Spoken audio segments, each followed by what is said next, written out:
इनके भगवंदन किए विनाशत विघ्न अने। बोली सियावर रामचंद्र भगवान की जय। बाल कृष्ण लाल की जय। हरिशरणम अनंत अनंत कोटि ब्रह्मांड नायक सर्वेश्वर परात्पर परब्रह्म अनंत कल्याण गुणगण विनायक असंख्य हे प्रत्यनीक भक्त वांछा कल्प तरु भक्त वत्सल शरणागत वत्सल। भगवान की महती कृपा करुणा से हम आप सब मानस जी का श्रवण लाभ ले रहे हैं। एक बार प्रेम से बोलिए भक्त वत्सल भगवान की जय। तो कथा में प्रवेश करने से पहले केवल 2 मिनट प्रेम से हम लोग भगवान नाम से कीर्तन करें। श्री राम जय राम जय जय राम। श्री राम जय राम जय जय राम। श्री राम जय राम जय जय राम। श्री राम जय राम जय जय राम। सीताराम जय सीताराम। राधे श्याम जय राधे श्याम। जय सिया राम जय जय सिया राम। राधे श्याम जय राधे श्याम। श्री राम जय जय राम। जय जय श्याम जय जय श्याम।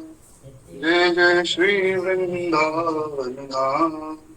श्री राम जय जय राम। श्री राम जय जय राम। श्री राम जय जय राम। जय गो माता जय गोपाल भक्त वत्सल प्रभु दीन दयाल। श्री राम जय जय राम। जय रघुनंदन जय सिया राम। जानकी वल्लभ सीताराम। राधा वल्लभ राधे श्याम। श्री राम जय जय राम। जय बरसानो जय ब्रजधाम। रावल गोकुल ललित ललाम। जय जय श्री वृंदावन धाम। श्री राम जय जय राम। कमला विमलाम थिदाधाम। अवध सरयू सीताराम। श्री राम जय जय राम। श्री राम जय जय राम। श्री राम जय जय राम। राधे श्याम जय राधे श्याम। गौरी शंकर सीता। श्री राम जय जय राम। विभक्त वत्सल भगवान की जय। हरि कृष्ण। तो आज के इस बड़े पवित्र दिन पे हम सब भरत जी का चरित्र सुन रहे। आज होली का बड़ा सुंदर दिन है। आप सभी को खैर होली की खूब मंगल बधाई।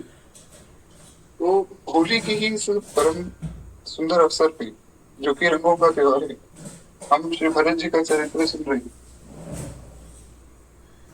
इससे सुबह सुबह एक भाव मन में आया कि जैसे होली में हम खूब सबको लगाते हैं, सब लोग जो अपने घर में भी गोपाल जी के साथ होली खेलते होंगे जिसकी तरीके से, तो वो सब बातें ठीक है, होनी भी चाहिए। पर भरत जी के चरित्र में ऐसी क्या विशेषता है जो होली के दिन में हम सुन रहे हैं। तो देखिए वैसे तो क्या होता है कि जब कोई विशेष पर्व आता है तो उस पर्व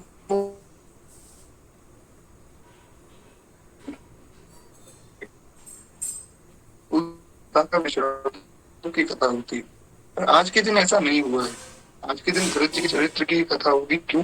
इसके पीछे एक भाव है जो कि अभी सुबह मन में आया। क्योंकि क्या है कि सुबह तक मुझे पता नहीं होता है कि आज कथा में कहना क्या है, मगर मुझे प्रेरणा से ध्यान में आता है, सो मैं कह देता हूँ। तो आज मन में आया कि कुछ होली के लिए कहें, फिर मन में आया कि नहीं, आज भरत जी का चरित्र ही करेंगे। क्यों? क्योंकि जिस प्रकार होली में हम एक दूसरे को रंग लगाते हैं, उसी प्रकार से भरत जी महाराज वे सबके जीवन में प्रेम का रंग करते हैं।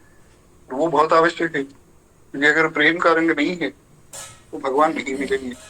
और ये बात केवल हमारे यहाँ ही नहीं, हर जगह ये बात कही गई। जिन प्रेम यो प्रभु पाए, श्री गुरु नानक देव जी महाराज गुरुवाणी में ऐसा लिखते हैं, जिन प्रेम कियो प्रभु पाए, पोथी पढ़ जग मुआ, भया न पंडित कोई, ढाई आखर प्रेम का, पढ़े सो पंडित हो।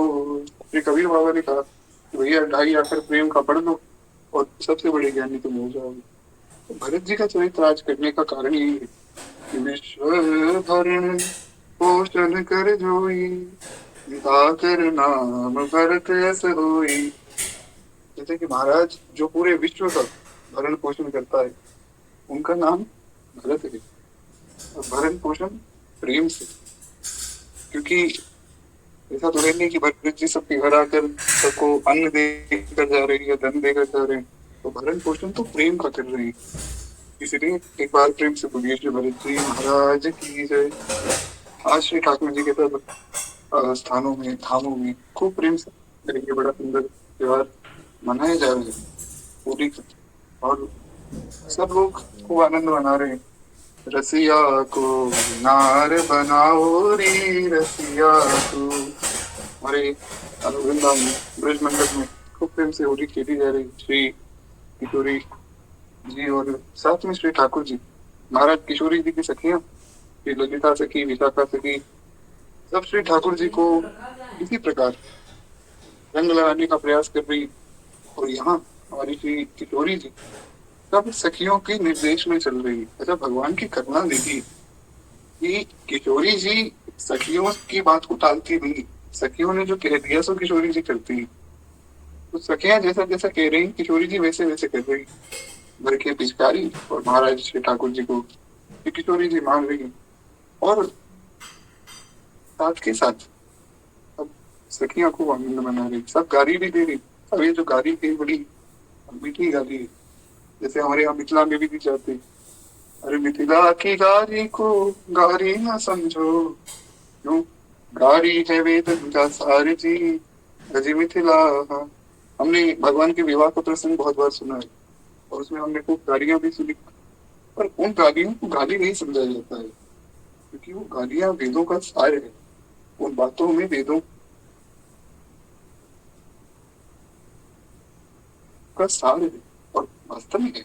यार उस पर अभी हम चर्चा नहीं करेंगे, हमारे पास समय की थोड़ी कमी, पर हाँ हमारे वृंदावन की बोली तो भी, और ऐसे ही बोली हमारे यहाँ अयोध्या जी मिथिला में भी खेली जाती कि डफ बाजे जनक दुलारी के, डफ बाजे, डफ बाजे जनक किशोरी के, डफ बाजे, हाँ जी डफ बाजे, हमरे डफ बाजे जनक दुलारी के, डफ बाजे।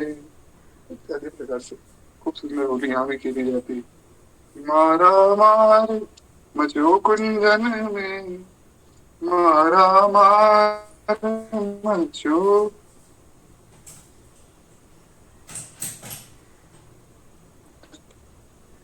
मचो कुंजन में, अबीर उड़ावे,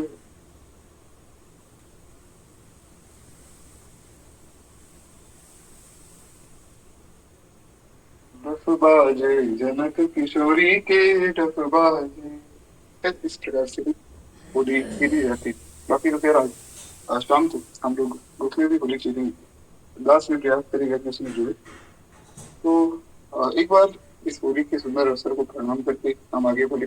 एक बार प्रेम से बोलिए होली के रसिया की जय।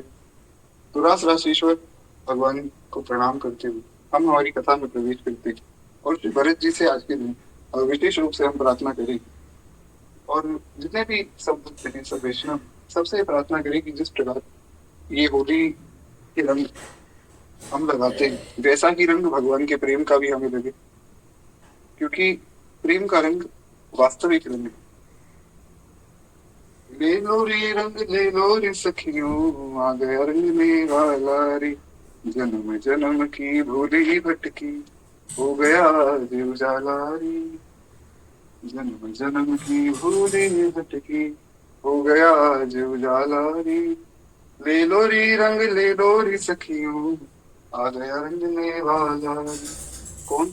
मेरा सदगुरु रंगने वाला रे। ऐसा कोई रंग रेज न देखा, तन मन सब रंग डाला, ज्यों ज्यों धूं त्यों त्यों चमके, ऐसा रंग निराला।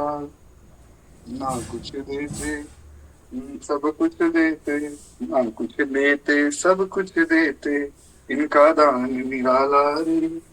ले लो रे रंग ले लो रे सखियों, आ गया रंगने वाला रे। हमारे सदगुरुदेव भगवान से हम प्रार्थना करें, हे गुरुदेव भगवान, हमें जो है प्रेम का रंग दीजिए। ना कुछ लेते सब कुछ देते, इनका दान निराला रे। फैलाओ अपने दामन को, बिखर रहे हैं मोती। फैलाओ अपने दामन को, बिखर रही है मोती। जीवन सफल बना लो अपना, जले प्रेम की ज्योति। तेरे दर पे आया भिखारी, ओ तेरे दर पे आया भिखारी। कौन? जो झोलियां भरने वाला रे। ले लो रे रंग ले लो रे सखियों, आ गया रंग दे वाला रे। मेरा सदगुरु रंग दे वाला रे। जन जन की भूले भटके, हो गया आज उजाला रे। ले लो रे रंग ले लो रे सखियों, आ गया रंग दे वाला रे। ये सदगुरुदेव भगवान की है।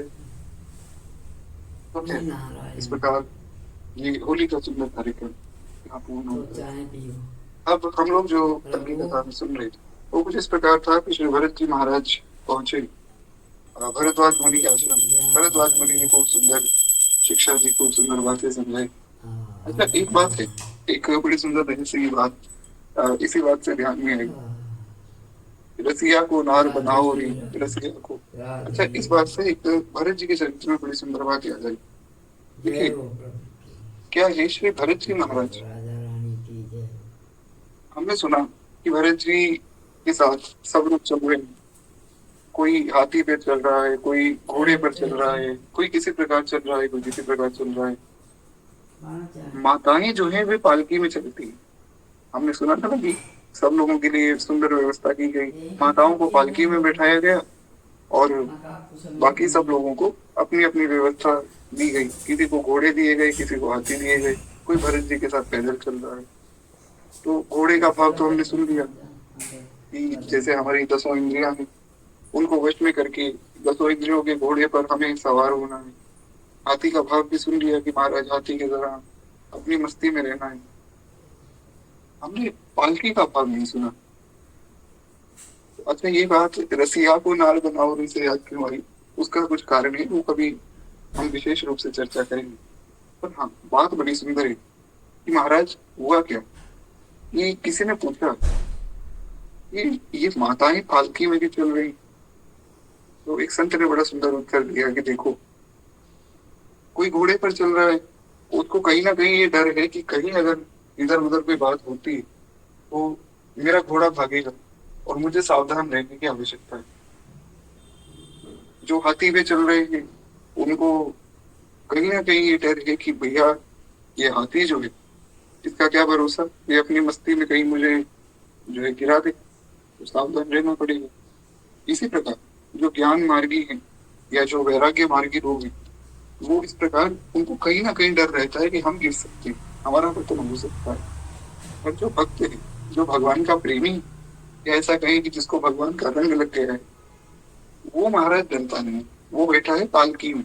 अब पालकी तो बंद है चारों तरफ से, तो वो चुपचाप बैठा है आनंद में, और वो अपनी सही जगह पर पहुंच जाएगा। इसका मैं एक और सरल उदाहरण आपको देता हूँ। जैसे मान लीजिए आपको कहीं एक स्थान से दूसरे स्थान जाना है। आपके पास जो है दो ऑप्शन, या तो आप खुद का एक व्हीकल लेकर चले, कोई भी स्कूटर वगैरह कुछ और लेकर चले, या फिर पैदल चले। पैदल चलने में चिंता ये है कि बहुत समय लगेगा, आप पहुंच पाएंगे या नहीं इतनी दूर, वो भी थोड़ा कठिन है कहना।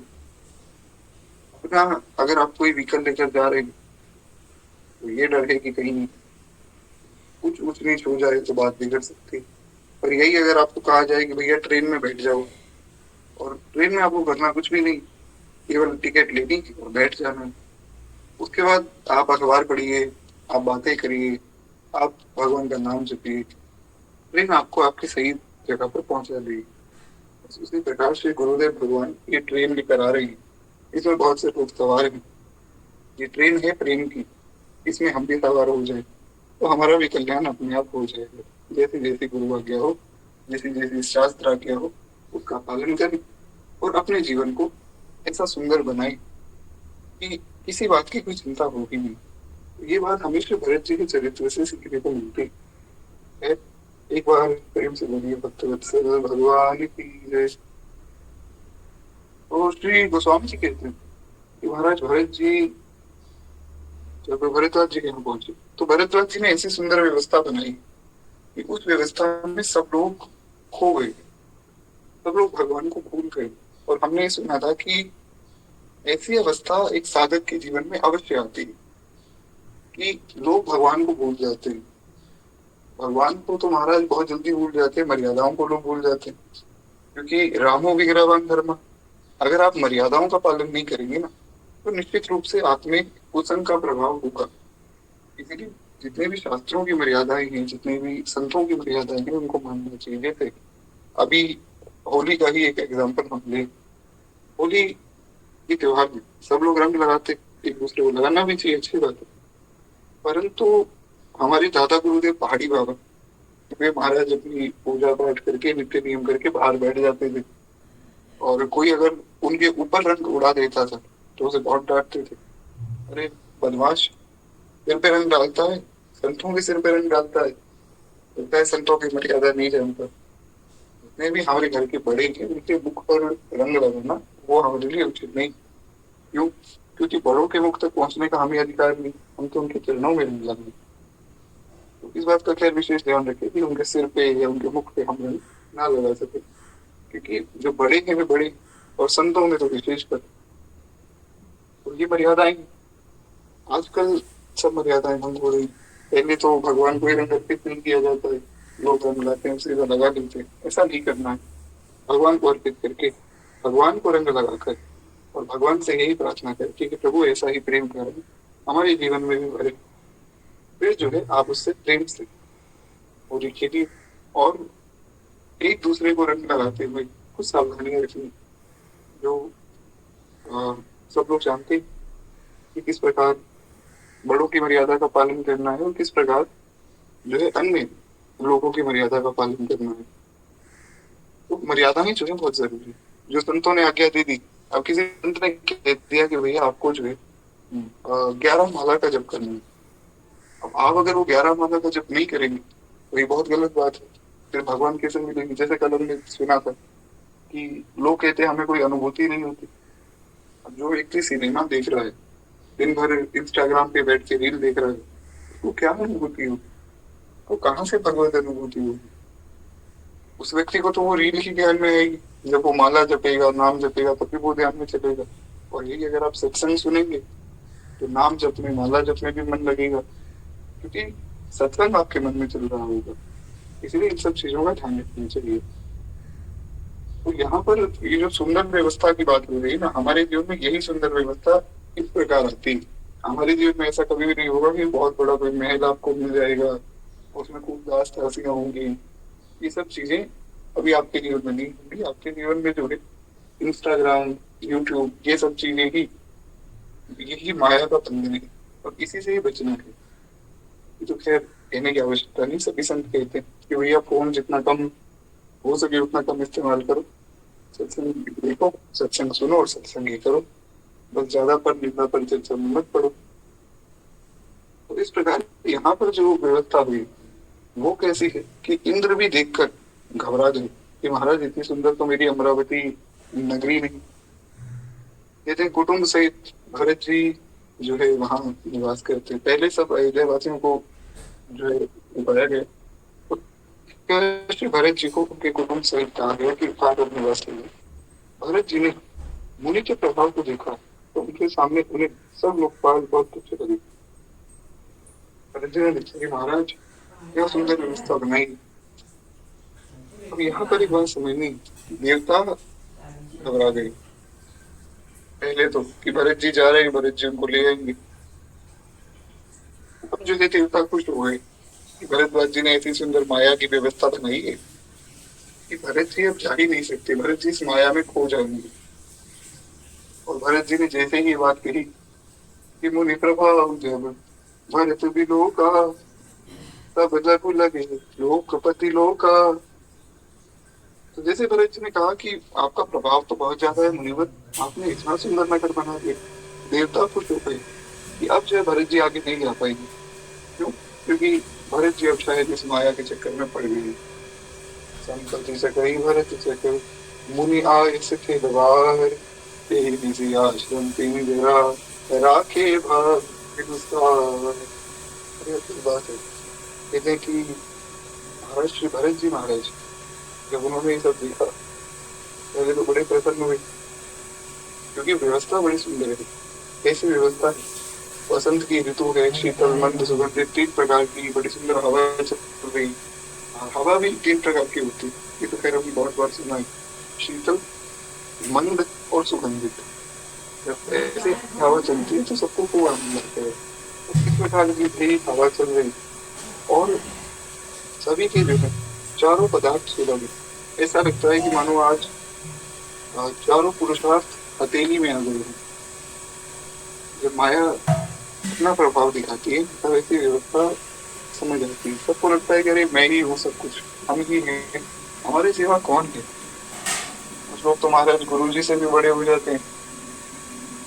तो इन सब चीजों में सावधानी रखनी चाहिए और ऐसा कभी नहीं सोचना चाहिए कि हमारे जीवन में ऐसी स्थिति नहीं है। सबके जीवन में ऐसी स्थिति आती है। इसीलिए ये सब बातें सीखनी बहुत आवश्यक है, क्योंकि अगर आप ये नहीं सीखेंगे तो आप सावधान नहीं हो पाएंगे। तो महाराज खूब सुंदर व्यवस्था है। माला, चंदन, स्त्री आदि वे भोगों का और सब विषयों का खूब सुंदर वर्णन श्री गोस्वामी जी कहते हैं वहां हुआ। यानी कि खूब सुंदर से व्यवस्था बन रही है और भोग की सब सामग्रियां वहां है।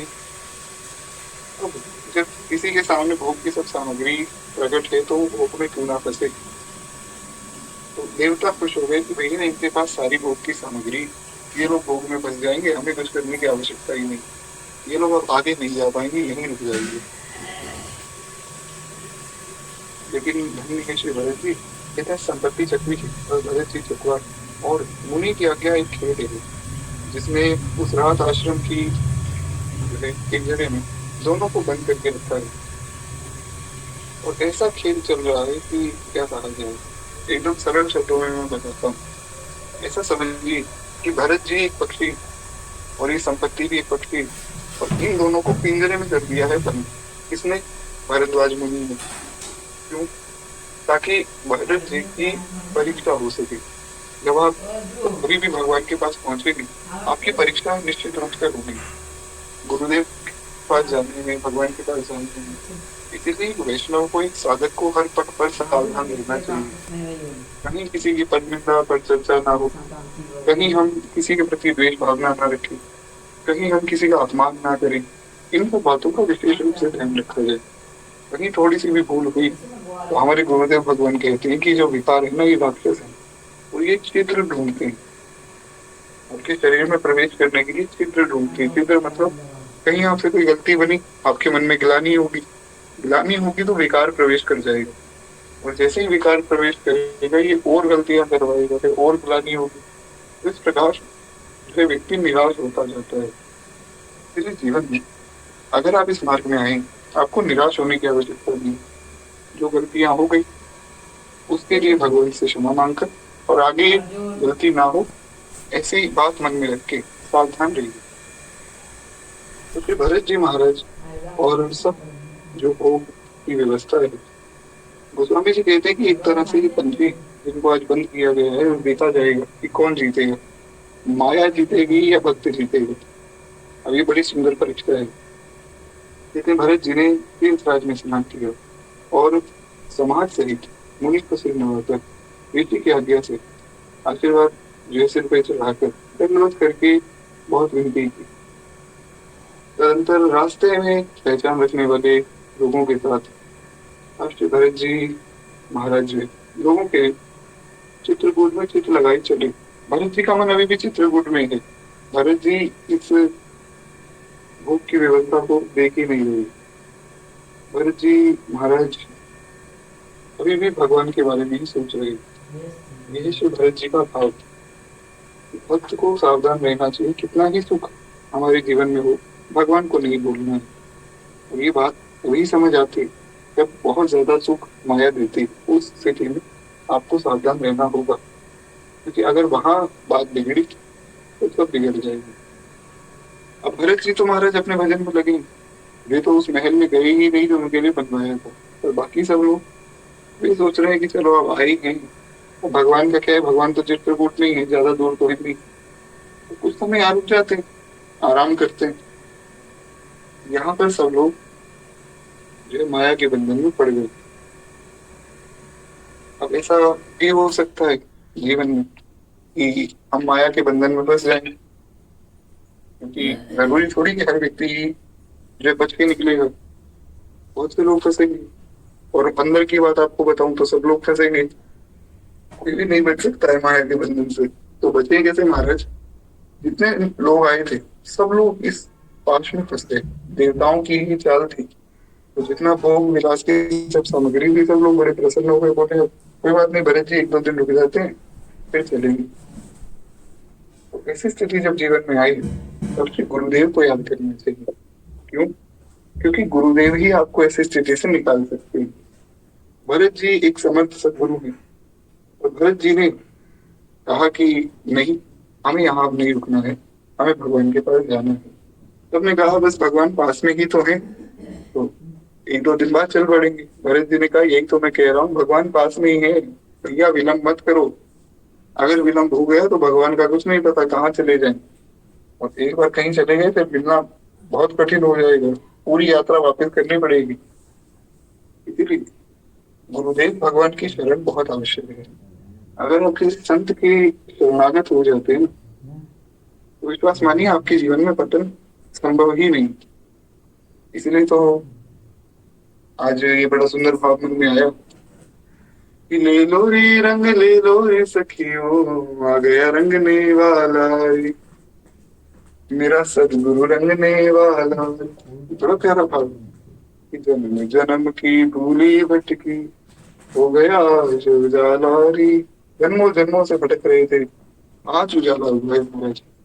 आज श्री गुरुदेव ने कृपा की तो हमें भगवान के बारे में पता लगा। हमें पता ही नहीं था भगवान कौन है। एक बड़ी सुंदर भक्ता हुई राजस्थान की, जिनका नाम था सहजो बाई। तो सहजो बाई से किसी ने एक बार पूछा कि आप अपने गुरुदेव को चुनोगी या फिर भगवान को चुनोगी? सहजो बाई ने तुरंत उत्तर दिया कि भैया भगवान खड़े हों और गुरुदेव खड़े हों, मैं बिना सोचे समझे गुरुदेव को चुन लूंगी। तो किसी ने कहा कि फिर आपकी भक्ति का मतलब क्या रह गया? अरे गुरुदेव भगवान ने इसीलिए तो आपको जो है अपनाया था कि आप भगवान के शरण में जाओ, और भगवान की शरण में जाना ही सब जरूरी है। पर आप कह रहे हो मैं गुरुदेव को चुनूंगी। सहजो भाई ने कहा कि भैया मैं तो भगवान को जानती ही नहीं थी, कौन है भगवान, कहाँ रहते हैं भगवान, मेरे गुरुदेव ने कृपा करके जाना है, इसलिए मैं पहले गुरुदेव को चुनूंगी। गुरु गोविंद दो खड़े काके लागू पानी, बलिहारी गुरु आपके जो गोविंद दियो मुरारी। बलिहारी तो मैं श्री गुरुदेव की हूँ, ऐसा भाव। यार एक बार प्रेम से बोलिए श्री सदगुरुदेव भगवान की जय। तो इस प्रकार यहाँ पर श्री भरत जी जो कि एक समर्थ सदगुरु है, उन्होंने सबको इस भूख से उबारा। अगर आप किसी विकार को छोड़ नहीं पा रहे तो भगवान से प्रार्थना कीजिए, गुरुदेव से प्रार्थना कीजिए कि हे नाथ, मुझ में ये विकार है और मुझ में सामर्थ्य नहीं कि मैं इसे त्याग दूं, आप कृपा कीजिए और मुझे बचाइए। विश्वास मानिए भगवान रक्षा करते हैं। श्री गोस्वामी जी ने एक बड़ा प्यारा जो है पद लिखा श्री विनय पत्रिका जी में।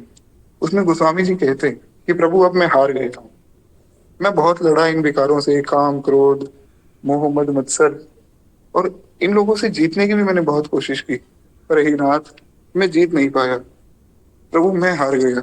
बड़ा अद्भुत भाव है।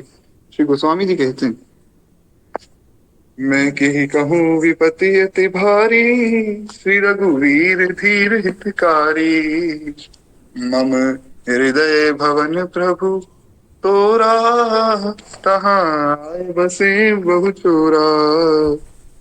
तह कठिन करही बर जोरा, माने नहीं विनय निहोरा। मद लोभ मोह अहंकारा। और कितनी सुंदर बात, मद क्रोध बोध रिपु मारा। सब विकारों का नाम गोस्वामी जी ने लिया कि हर एक विकार परेशान करता है। ये नहीं कोई एक विकार परेशान कर रहा है। प्रभु मैं बहुत दीन हूं, मैं किसी विकार से भी उबर नहीं सकता हूं।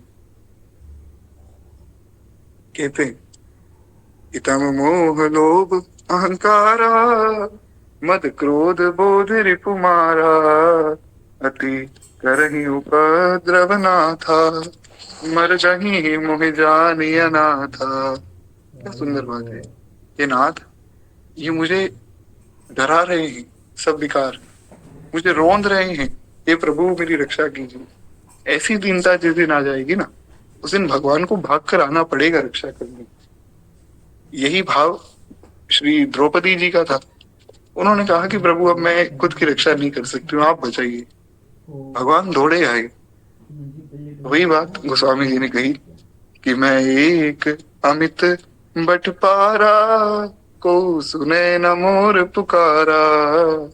भोगहु नहीं नाथ उबारा, रघुनायक करहु संभारा। हे प्रभु भोगहु नहीं नाथ उबारा, मैं इन भोगों से उबर नहीं सकता हूँ।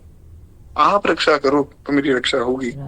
भोगहु नहीं नाथ उबारा, रघुनायक करहु संभारा। कह तुलसीदास सुनु रामा, लूटहि तस कर तव धामा। चिंता यह मोहि अपारा, अपजस नहीं हो तुम्हारा।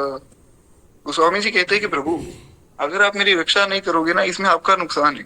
भगवान ने कहा भैया इसमें हमारा क्या नुकसान। बोले देखो अब मैंने वेश ले लिया, मेरी दीक्षा हो गई, शरणागति सब हो गई, अब मैं आपका हो गया। जिनकी शरणागति नहीं हुई, दीक्षा नहीं हुई, उनके लिए भी ये बात है। वो भी भगवान को यही कहे कि प्रभु अब मैं आपका हूँ, संसार सब जानता है कि मैं आपका हूँ। अगर अब भी मेरा पतन हो गया तो फिर जो है मेरी कोई बदनामी नहीं है, फिर तो आपकी बदनामी है कि देखो भगवान गीता में कह रहे हैं कि नमे भक्त्या प्रणश्यति, और तुलसीदास का तो पतन हो गया। तो अब जो है आप फंस गए हो और हम जीत गए। अब महाराज आपको उबारना पड़ेगा, अब तो आपको हमारी रक्षा करनी पड़ेगी। ऐसा प्रेम, ऐसा भाव कि हे नाथ अब हम जीत चुके, अब हम आपके हो गए। तो ऐसी प्रार्थना जब हम भगवान से करें, निश्चित रूप से भगवान रक्षा करेंगे। भक्त वांछा कल्प तरु, भगवान का नाम ऐसे ही नहीं कह रहे। एक बार प्रेम से दीदी भक्त वत्सल भगवान की जय। तो महाराज श्री भरत जी महाराज सबको समझा रहे हैं कि भैया यहाँ नहीं रुकना है, ये भोग विलास तुम्हें खा जाएंगे। तो बोले क्या करें फिर। बोले रात को सोना मत, जागो। सुखिया सब संसार है, जो खावे और सोवे। दुखिया दास कबीर है, जो जागे और रोवे। कबीर दास जी ने बड़ी सुंदर पंक्ति लिखी कि सारा संसार बड़ा सुखी है, जो खाता है और सोता है। दुखी कौन है? दुखी हूं मैं। क्यों? क्योंकि मैं जागता हूँ और रोता हूँ। अब महाराज किसी ने पूछा कि कबीर बाबा ये कैसी बात कर रहे हो, कभी तो आप कहते हो कि कोई तन दुखी, कोई मन दुखी, कोई धन बिन रहे उदास, थोड़े थोड़े सब दुखी और सुखी राम का दास। और कभी आप कह रहे हो कि मैं खुद ही दुखी हूँ। अब आप सुखी हो कि दुखी हो यही समझ नहीं आया। कबीर दास जी की वाणी बड़ी टेढ़ी है, उसको समझ पाना बड़ा कठिन है। कबीर दास जी ने कहा कि देखो ये सारा संसार सुखी क्यों है, ऐसा मतलब संसार की दृष्टि से देखा जाए, वास्तविक सुख तो संसार में नहीं है, पर संसारी लोगों की दृष्टि में देखा जाए तो सुख क्या है कि बहुत पैसा हो, आपके पास बहुत बड़ा घर हो, गाड़ी हो। तो कबीर दास जी कहते हैं कि उस दृष्टि से मैं कह रहा हूँ कि सुखिया सब संसार है। क्यों? खा रहे हैं और सो रहे हैं, ना कोई भजन करना, ना अपने कल्याण की बात सोचना। और मैं दुखी हूँ इसलिए क्योंकि मैं जाग रहा हूँ। सोना और जागना, यहाँ पे वो सोना और जागना नहीं, सोना और जागना मतलब ये सुधी आना कि हम भगवान के हैं, हम भगवान से अलग हो गए, हमें भगवान के पास जाना है। ये डर लगना कि बहुत कम समय है, कभी भी शरीर खत्म हो सकता है, भजन करो। तो कबीर दास जी कहते हैं वो जागृति मेरे अंदर तो आ गई, पर इस संसार के अंदर नहीं आई। तो बोले कि जब आपके अंदर जागृति आ गई तो महाराज आप दुखी क्यों हो, आप रो क्यों रहे हो। आपने कहा कि दुखिया दास कभी रहे जो जागे और रोवे। ठीक है, जागृति आ गई, आप अपना भजन करो, आनंद में रहो। बोले मैं इसलिए रो रहा हूँ कि इन लोगों का कल्याण कौन करेगा। ये बेचारे मनुष्य जन्म पाके बड़े भाग मानुष तन पावा, सुर दुर्लभ सब ग्रंथन गावा। जो देवताओं को दुर्लभ है वो शरीर इन्होंने पाया, और ये अभी भी बेचारे भोग विलास में डूबे। इनकी रक्षा कौन करेगा। ये है एक समर्थ सदगुरु की पहचान। बिना किसी स्वार्थ, बिना किसी भाव के भाव मतलब जो स्वार्थ का भाव है, उस भाव के श्री गुरुदेव भगवान करुणा करते हैं। बस यही कि तुम्हारा कल्याण हो जाए, बस केवल इतना चाहते हैं। जो प्रामाणिक सदगुरु वो कभी कोई मांग करेंगे ही नहीं, वो केवल इतना चाहते हैं कि भैया आप अपना कल्याण कर लो और भजन करो। ये बहुत ऊंची बात है महाराज, इसको समझना है। तो श्री भरत जी ने कहा कि सोना मत, अगर सो गए तो फिर इस भोग विलास में डूब जाओगे। तो बोले फिर क्या करना है आप बताइए। कहते हैं कि देखो मेरी बात सुनो, रात को सब जागो और भजन करो, कीर्तन करेंगे हम सब मिलके। कीर्तन से क्या होगा कि आप सब लोग एक तो जागते रहेंगे और दूसरा भगवान का स्मरण बना रहेगा। क्योंकि अगर इस भोग विलास में एक बार भी स्मरण छूटा तो बस गया, समझ जाना कि काम खत्म हो गया है। तो सबने कहा कि अब हमारा मन तो नहीं है। तो भरत जी ने कहा है अब उनके साथ आए हैं तो करना पड़ेगा, राजा है वही, बात तो माननी पड़ेगी। बस इतना ही समझ लीजिए जीवन में, आपका मन हो या ना हो, गुरुदेव ने कह दिया तो मानना पड़ेगा। बहुत सुंदर शिक्षा गोस्वामी जी ने दी। इसीलिए तो कहा गया कि महाराज भगवान ने पता नहीं कितने लोगों को उतारा होगा, लेकिन मानस ने जितने लोगों को उतारा है ये बात निश्चित है कि भगवान ने उतने लोगों को उतारा नहीं। भगवान आए, राम रूप में आए, कृष्ण रूप में आए, वामन रूप में आए, वाराह रूप में आए, सब रूपों में आए, लेकिन सब रूपों में मिलाकर भी इतने लोगों का तारण भगवान ने मतलब साक्षात रूप से नहीं किया जितना मानस जी ने कर दिया। कितने कितने लोगों का उद्धार कर दिया, एक एक चौपाई बढ़ के लोगों का पूरा पूरा जीवन ही बदल गया। कितने कितने संत हैं हमारे वृंदावन के, अयोध्या के और चित्रकूट के, जिन्होंने कहा कि हमारा पूरा जीवन ही बदल गया, एक चौपाई पड़ी बस। ऐसा अद्भुत प्रभाव। श्री गोस्वामी जी कितनी अद्भुत बात कह रहे हैं कि भरत जी ने सबको जगाया और कहा कि भैया भजन करेंगे, और सब लोग खूब प्रेम से कीर्तन कर रहे हैं। गोविंद जय जय, गोपाल जय जय, गोविंद जय जय, गोपाल जय जय, राधा रमण हरि गोविंद जय जय, श्री राम जय जय, रसिकेश जय जय, श्री राम जय जय, रसिकेश जय जय, सीतारमण राम रघुनाथ जय जय, गोविंद जय जय, गोपाल जय जय। खूब सुंदर इस प्रकार सब कीर्तन कर रहे हैं। एक बार प्रेम से बोलिए भक्त वत्सल भगवान की जय। अब क्या हुआ कि कीर्तन करते करते कुछ लोग सो गए। सोते ही उन्हें ऐसी अनुभूतियां हुई कि बस अब क्या है, भगवान के पास क्या जाना, भोग विलास में डूबे रहेंगे। ऐसा हुआ। और ये बात थोड़ी ध्यान रखने योग्य है कि जब हम सोए तो हमारा जो सोने का स्थान है वो भी पवित्र होना चाहिए। बहुत से लोग ऐसे हैं जो महाराज नहाते ही नहीं, जो लोग जो सोते हैं तो स्थान पवित्र नहीं होता है, तो उसके कारण ही फिर मन दूषित रहता है और मन में सब गलत विचार आते हैं। तो इसलिए श्री गोस्वामी जी ने यहाँ कहा कि भैया सब लोग सोए, पर ये भोग विलास इतना सब फैला है कि उसके कारण सबके मन में गलत विचार आ रहे हैं। सब लोग सोच रहे हैं कि अब क्या भगवान के पास जाना, बैठे रहो। तो रात का समय और सब लोग महाराज खूब गहरी नींद में सो गए। और वही बात जो कबीरदास जी ने कही कि दुखिया दास कबीर है जो जागे और रोए। तो भरत जी महाराज जाग रहे हैं और रो रहे हैं भगवत प्रेम में, भगवत विरह में, कि कब मैं भगवान के पास पहुंचूंगा, कब मैं भगवान को देखूंगा, कब इन सब लोगों का भी कल्याण होगा। संत वो है जो अपने कल्याण से ज्यादा दूसरे के कल्याण के बारे में सोचे। तो महाराज श्री भरत जी महाराज अभी भी कीर्तन कर रहे हैं। सब लोग जागे जागे तो देखा भरत जी कीर्तन कर रहे हैं। मन में संकोच हुआ कि भरत जी कीर्तन कर रहे हैं और हम सो गए। तुरंत सब भोग विलास की जो वृत्ति है खत्म हुई और तुरंत सब भजन में पुनः लग गए। ये है सत्संग का प्रभाव। इसीलिए सत्संग बहुत आवश्यक है। इसलिए गोस्वामी जी ने रामचरितमानस की शुरुआत में ही सत्संग की महिमा गाई। सबसे पहली महिमा संत की सत्संग की गाई। क्यों? कि भैया अगर सत्संग में तुम्हारी रुचि नहीं, सत्संग में ही प्रेम नहीं है, तो फिर बात बिगड़ सकती।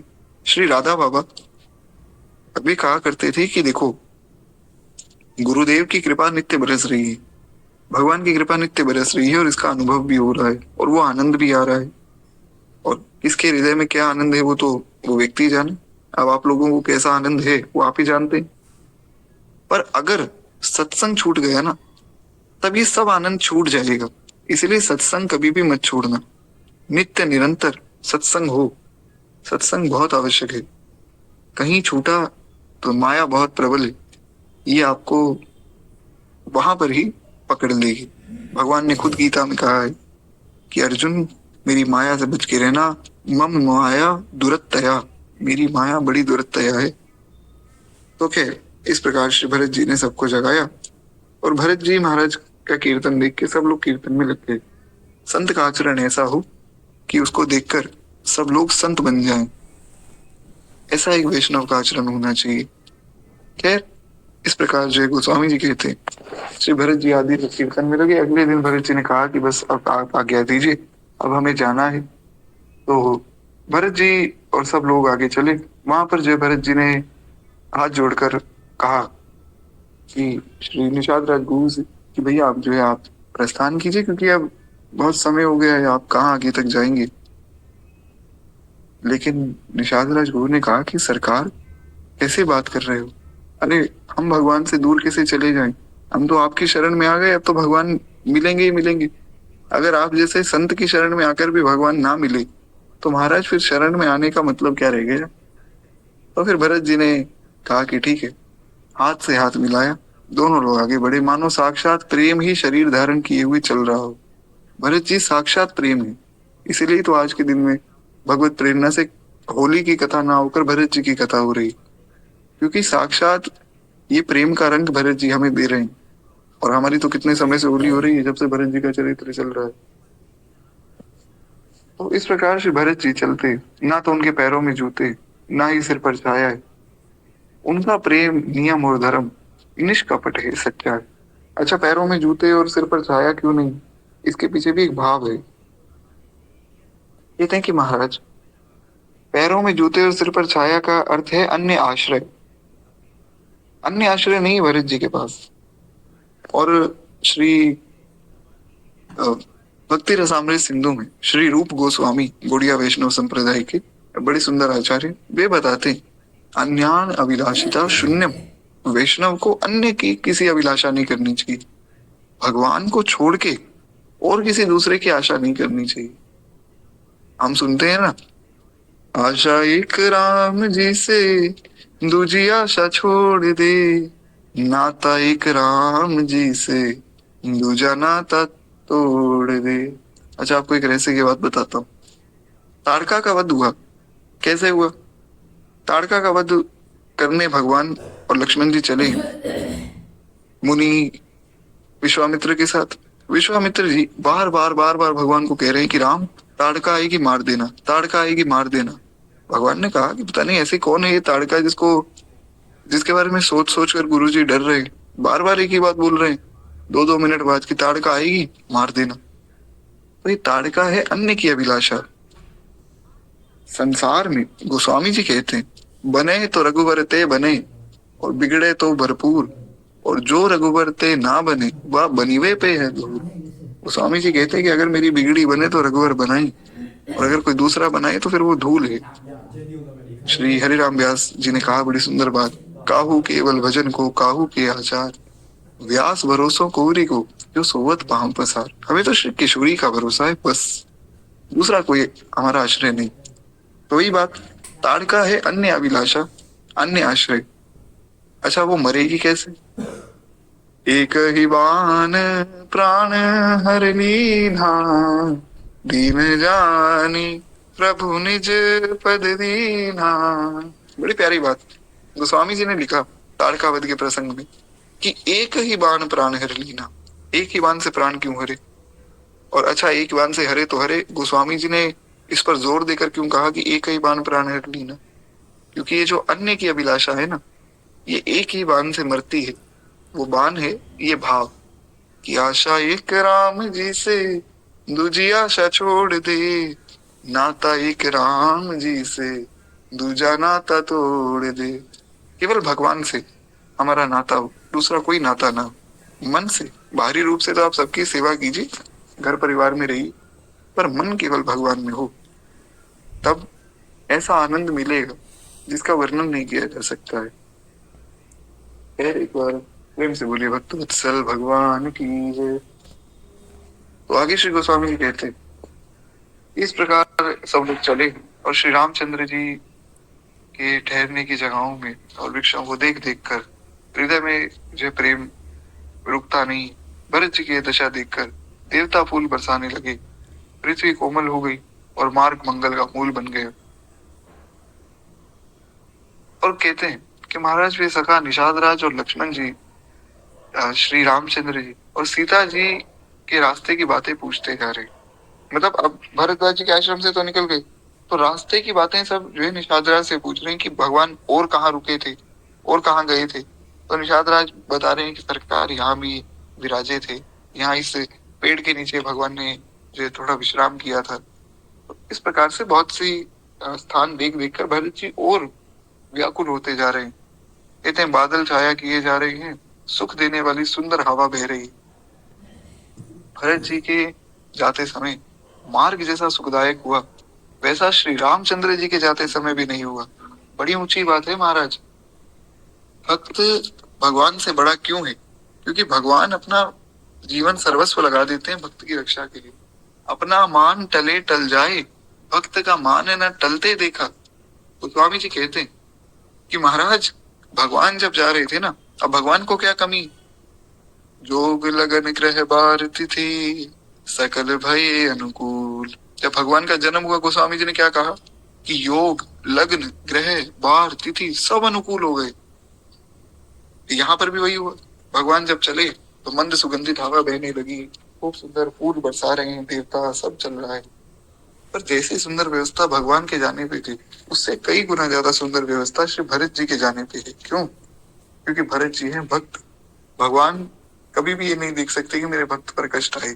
परीक्षा जरूर हुई, परीक्षा जरूर होगी, लेकिन उस परीक्षा में अगर आप उत्तीर्ण हो गए, उस परीक्षा में अगर आप भगवान को नहीं भूले, उसके बाद विश्वास मानिए ऐसा आनंद मिलेगा जीवन में।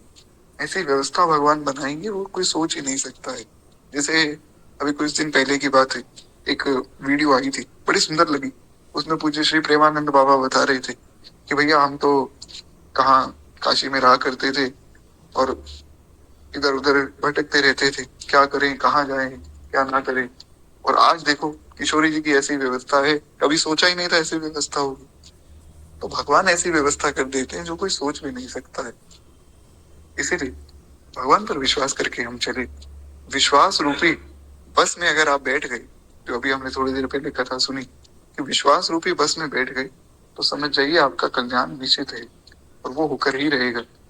परंतु उसमें एक बात का ध्यान ये रखना है कि अगर इस बस से आप उतरे, अगर विश्वास कहीं टूटा, तो फिर महाराज गड़बड़ हो जाएगी। तो खैर श्री भरत जी जा रहे हैं और बादलों ने भी अब खूब सुंदर ठंडक देनी शुरू कर दी, हवा भी सुंदर बह रही है और देवता जो है फूल बरसा रहे। इसका आशय इतना ही है कि जब परीक्षा में आप उत्तीर्ण हो जाएंगे, जब आप भगवान का स्मरण नहीं छोड़ेंगे किसी भी अवस्था में, तो फिर भगवान भी आपका स्मरण नहीं छोड़ेंगे। यहाँ से श्री भरत जी रोते हुए परेशान होते हुए जा रहे हैं कि भगवान कैसे कष्ट में होंगे, वहां से भगवान रो रहे हैं कि मेरा भरत कब आएगा। क्योंकि भरत जी से भगवान का बहुत विशेष प्रेम है। भगवान सबकी बिगड़ी बनाते हैं, पर किसी ने एक दिन भगवान से पूछा कि महाराज आप सबकी बिगड़ी बनाते हो, तो आपका तो कोई काम बिगड़ता नहीं होगा। भगवान बोले अरे क्यों भैया, हमारा भी काम बिगड़ता है। बोले आप तो भगवान हो, आपका क्या काम बिगड़ता है? भगवान बोले बिल्कुल बिगड़ता है। जैसे कितने लोग हैं जो भगवान को मानते ही नहीं, भगवान के विरुद्ध है। तो ऐसे लोगों को कौन समझाए क्योंकि भगवान कहते हैं सब मेरे ही पुत्र हैं, सब मम प्रिय सब मम उपजाए। और ये बात भगवान ने जो है भगवत गीता में भी कही, चैप्टर 14 वर्स 3, 14 अध्याय का 3रा श्लोक। भगवान कहते हैं अहम बीज प्रदापिता, अर्जुन मैं सबका पिता हूँ, मैं परमात्मा हूँ, परम पिता हूँ, क्योंकि सब जो है मुझसे ही उत्पन्न हुए। तो भगवान कहते हैं जो लोग मुझे नहीं मानते, जो हरि विमुख हैं, उनको कौन उबारे, ये चिंता मुझे रहती है, ये मेरी बात बिगड़ी हुई है। तो बोले फिर आपकी बिगड़ी कौन बनाता है, ये भी तो बताइए, आप सबकी बिगड़ी बनाते हो, महाराज आपकी बिगड़ी कौन बनाता है। श्री भगवान कहते कि मेरी बिगड़ी कौन बनावे भैया, भरत बिना मुहे पल पल कौन हर्षावे भैया, भरत बिना। बड़ा प्यारा भाव है। भगवान कहते हैं कि मेरी बिगड़ी भरत बनाते, ऐसे है श्री भरत जी। एक बार प्रेम से बोलिए श्री भरत जी महाराज की जय। तो कहते हैं कि इस प्रकार श्री भरत जी का बड़ा सुंदर भाव, और ऐसा ही भाव श्री भगवान का भी है। भगवान भी उतने ही प्रसन्न। और अब हुआ क्या कि जड़ चेतन मग जीव घने रे, जे जिये जे जीता ये प्रभु जिन प्रभु हेरे, ते सब भय परम पद जोगु, भरत जरस मेटा भव रोगु। कहते रास्ते में असंख्य जड़ चेतन जीव थे, और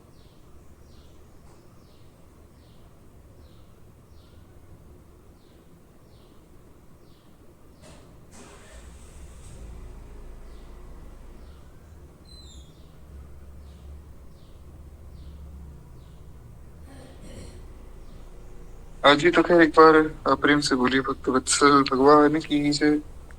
मैं क्षमा चाहता हूँ, शायद बीच में ही कॉल कट गई थी। तो हम सुन रहे थे कि रास्ते में असंख्य जड़ चेतन जीव थे, उनसे उनमें से जितने भी प्रभु श्री रामचंद्र जी को देख रहे थे वे बड़े प्रसन्न थे। लेकिन अब जब उन्होंने भरत जी को देखा तो महाराज उनके मन में ऐसा आनंद हुआ, क्या कहा जाए। वही बात कि संत दर्शन की महिमा तब समझ आती है जब भगवत दर्शन हो जाए। तो रास्ते में जितने लोग हैं सबको पहले भगवत दर्शन तो हो गया, भगवान का दर्शन सबने कर लिया।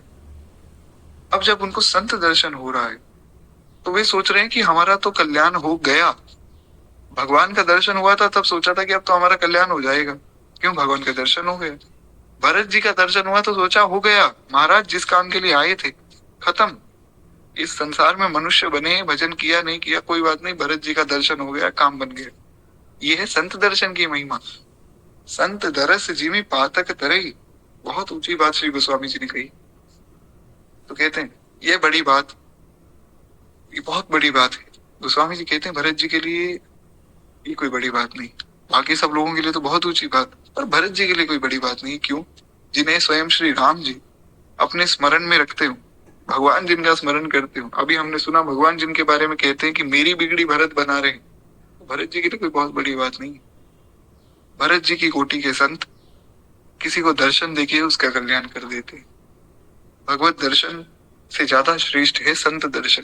इसीलिए संतों के दर्शन में कभी भी हमें कोई कसर नहीं छोड़नी चाहिए। कहीं कोई संत दिखे उन्हें प्रणाम करें, कोई किसी संप्रदाय का हो, कैसा भी संत हो, तिलक स्वरूप है, कंठी है, प्रणाम कीजिए।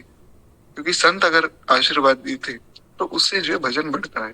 खैर, साधु चरित्र शुभ चरित्र कपासु, गोस्वामी जी कहते हैं कि साधु का चरित्र एक कपास की तरह एकदम शुद्ध, एकदम पवित्र चरित्र होता है। तो जिसका खुद का चरित्र पवित्र है वो दूसरे का भी बनाता है। जगत में जो भी मनुष्य एक बार राम कह लेते उनको जो है उनके तरन हो जाता है। फिर भरत जी तो श्री रामचंद्र जी के प्यारे तथा उनके छोटे भाई ठहरे, तब उनका उनके लिए कोई मार्ग मंगलदायक कैसे ना हो।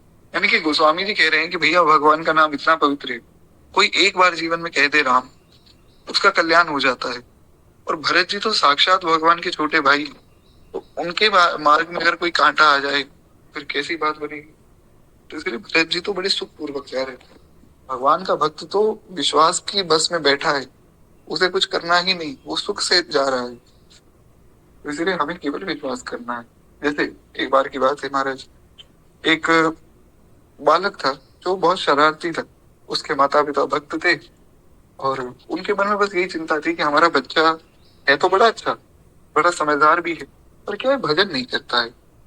तो उन्होंने जो है एक दिन अपने गुरुदेव को बुलाया अपने घर पे कि महाराज जी आप आइए, थोड़ा हम पर कृपा कीजिए, कुछ कथा भागवत सुना दीजिए। तो जब वे संत जाने लगे तो उन्होंने कहा कि हमारी एक और आपसे छोटी सी विनती है कि गुरुदेव, ये हमारा जो पुत्र है ना, ये भजन नहीं करता है, इधर उधर वे शरारते करता है।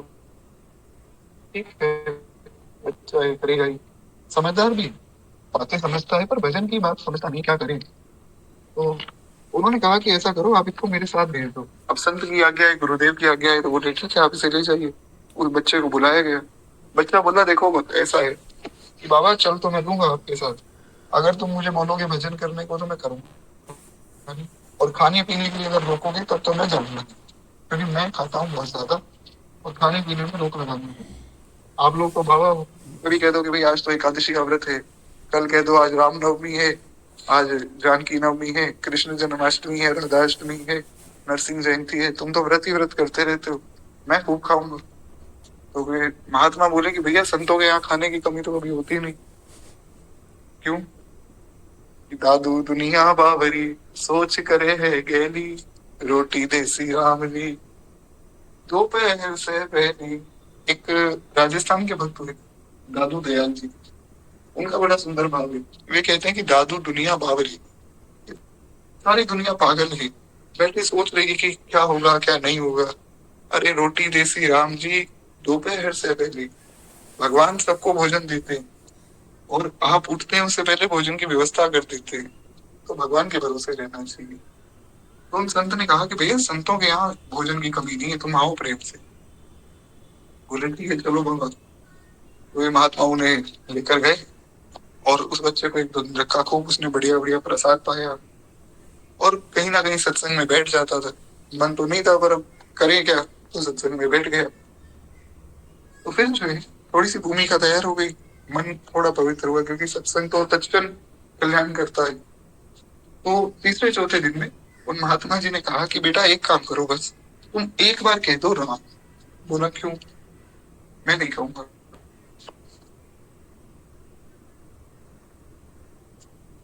ऐसा कुछ करो, ऐसा कुछ भी नहीं, बस तुम एक बार अपने मुख से ही कह दो राम, तो उसके बाद बस मेरा भाव पूरा हो जाएगा। देखो तुम्हें यहाँ लाया, तुम्हारी इतनी सेवा हो रही है, तुम्हें बढ़िया बढ़िया भोजन भी मैंने दिया, तुमने कहा कि भजन नहीं करूंगा, तुम्हें भजन के लिए भी नहीं कहा। तो उस बच्चे ने सोचा कि चलो ठीक है, एक बार कहने में मेरा क्या जा रहा है। वो बोला राम, तो संत बोले बन गया काम। बोले अब तुम घर जाओ और बस एक बात याद रखना, कभी कोई तुमसे पूछे कि भैया इस एक राम नाम के बदले क्या चाहिए, तो कह देना कि जो मिलता है एक राम नाम का फल वो दे दो, खुद से कुछ मत मांगना। अब उस बच्चे की जो शादी हुई, बड़ा हुआ, वृद्ध हुआ, मृत्यु हो गई, यमदूत लेने आए।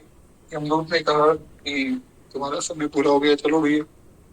तो चित्रगुप्त जी ने उसकी किताब खोली, किताब थी खाली, क्योंकि कोई भगवान का सत्संग नहीं किया, कभी भजन नहीं किया। तो यमराज ने कहा कि ठीक है इसको सजा दो। चित्रगुप्त जी ने कहा कि प्रभु इसने एक पुण्य किया है जीवन में। बोले क्या? बोले इसने एक बार राम नाम लिया है। बोले ठीक है, एक पुण्य है, पहले इसको खत्म करते हैं, फिर बाकी पापों को देखेंगे।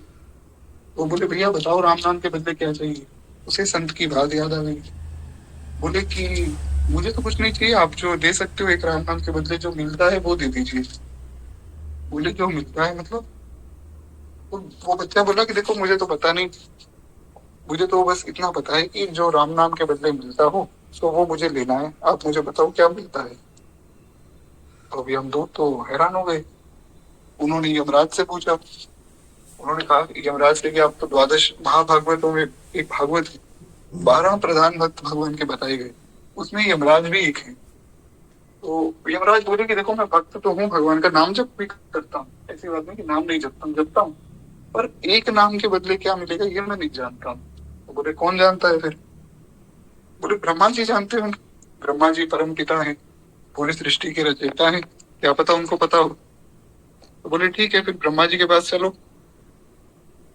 तो अब वो बालक और श्री यमराज जी दोनों पहुंचे ब्रह्मा जी के पास।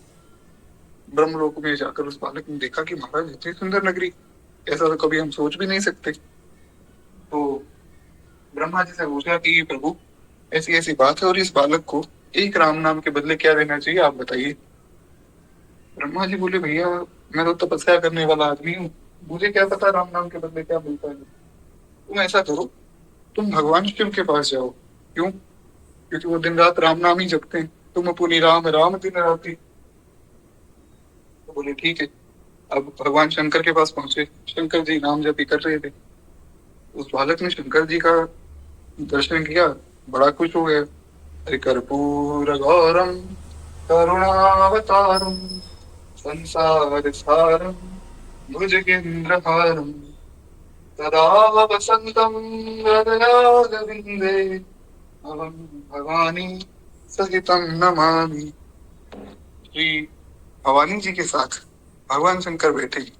खूब सुंदर, एकदम कपूर के समान गौर भगवान शिव का वर्ण है। एक अलग कांति है। और माँ भवानी और भगवान शंकर दोनों ही राम नाम जप रहे हैं। तो यमराज बड़े खुश हो गए, ये तो राम नाम ही जप रहे हैं, ये तो बता देंगे। तो ब्रह्मा जी, यमराज, वो बालक, तीनों भगवान शंकर के पास पहुंचे। शंकर जी से कहा कि हे नाथ, आप ही जो नाम दिन रात जपते हो, इस एक नाम को जपने का फल क्या है वो बताइए।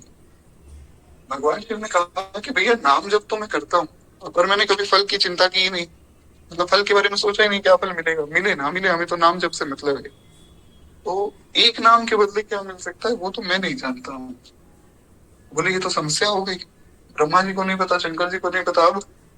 अब एक ही चारा है, हरि बिन संकट कौन निवारे।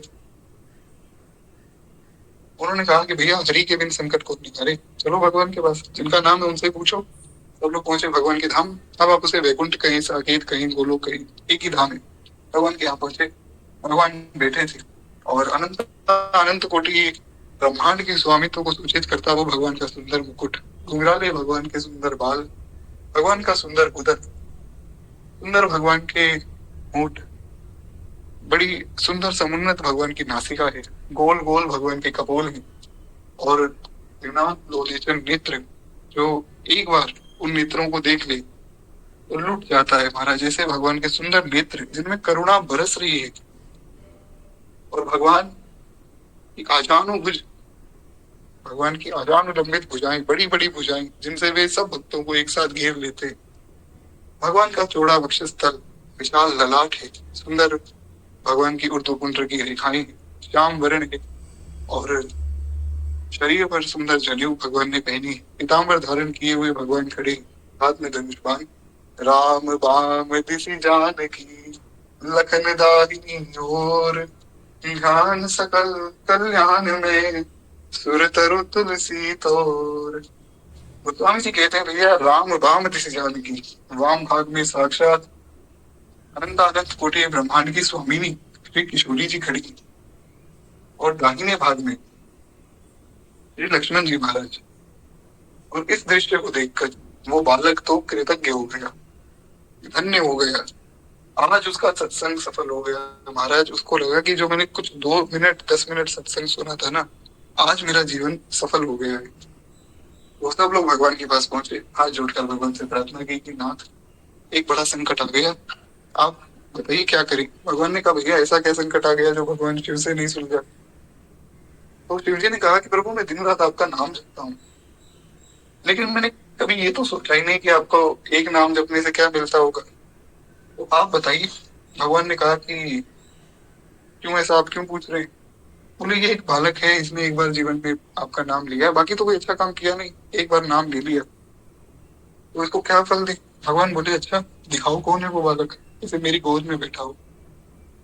गोद में बैठाया गया, और यमराज, ब्रह्मा जी और शंकर जी हाथ जोड़कर अभी भी खड़े। तो बोले भगवान अब तो बताओ। भगवान बोले कि भैया अभी भी नहीं समझे। अरे जिस व्यक्ति ने जीवन में कभी कोई पुण्य नहीं किया, हमेशा पाप ही पाप किया, उसको यमराज का दर्शन हो गया, उसको ब्रह्मा जी का दर्शन हो गया, वो शिव जी का दर्शन करके आज मेरे पास, मेरे धाम में आ गया। जिस धाम में आना देवताओं के लिए मुश्किल है, देवताओं की एंट्री नहीं है भगवान के धाम में, बाहर से ही सब बात होती है। वो मेरे धाम में आकर मेरी गोद में बैठा है, इससे बड़ा फल मैं क्या दूंगा उसको। अरे भैया जो नाम जप करता है उसके प्रति तो मैं इतना कृतज्ञ हूँ कि मैं कुछ दे ही नहीं सकता हूँ, मैं बिक जाता हूँ।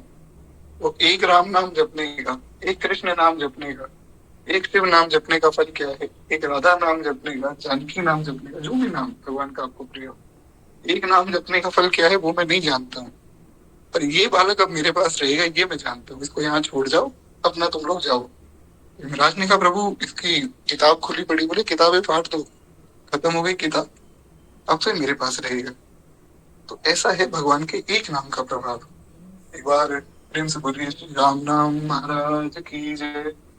कोई भी नाम भगवान का जो आपको प्रिय हो, भगवान के सब नाम मंगलमय है। तो इस प्रकार जो है उस बालक का ज्ञान हुआ। तो गोस्वामी जी कहते हैं कि जिन भगवान का इतना परम पवित्र नाम है,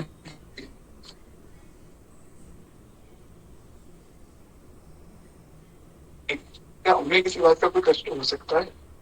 वे तो नित्य निरंतर भगवान के स्मरण में रहते हैं। ऐसा आनंद है श्री भरत जी के मन में जो कहा नहीं जा सकता है। खूब सुंदर सा व्यवस्था हुई है। अब श्री भरत जी भगवान के पास पहुंचने वाले हैं। और अब वो वहां जाकर किस प्रकार भगवान से मिलते हैं, ये बड़ा सुंदर प्रसंग है। ये हम कल की कथा में सुनेंगे। आज वाणी को ही विश्राम देकर हम लोग केवल 2 मिनट प्रेम से आरती करें। और हाँ, एक बात जो मुझे कहनी थी कि नैना माता जी हमारे यहाँ विराजमान है। अगर संभव हो तो आज उनका ये आग्रह था कि मैं मंदिर के दर्शन करवाऊंगी। तो जितने भी लोग सब भजन सेवा में है, संभव हो तो थोड़ा आप 10-5 मिनट और रुकिए, आरती दर्शन आदि भी करवा देंगे। उसके बाद फिर आप लोग जाइएगा। केवल 2 मिनट हम लोग प्रेम से आरती करें। आरती श्री रामायण जी की, कीरति कलित ललित सियपी की। आरती श्री रामायण जी की, कीरति कलित ललित सियपी की। गावत ब्रह्मा विक्रम नारद वाल्मीकि